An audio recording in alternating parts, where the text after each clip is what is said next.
When we're wired for survival, it doesn't even matter if the threat is a real threat. It can just look like it might be a threat, and this part of the brain kicks in.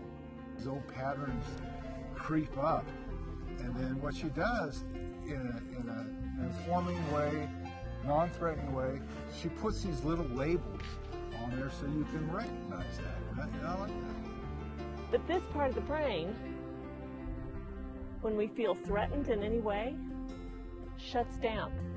And if somebody's really important to us, like a husband or a wife or a child or a parent or a teacher, or a boss, those relationships are especially prone to setting off this survival brain.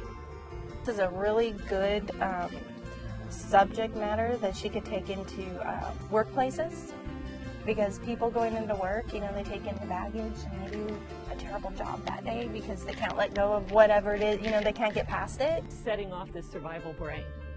So the more important somebody is to you, the more likely it is that you're going to react from here. First of all, we respond like a victim. I can't stand that. That feels terrible. I don't want to stay there. So we choose another way. Her seminar will help impact my actions in the future on a day-to-day basis, just different ways that I react to things or things that I show people. And one of our choices is to become a rescuer. That's what I did. The good girl who took care of everybody else and made sure everybody else was okay so that I would be okay. She made it so that you felt like you could go back into the world and face it after you messed up. The other alternative, if you are triggered, is to become a self-protector. Anybody know what a self-protector looks like?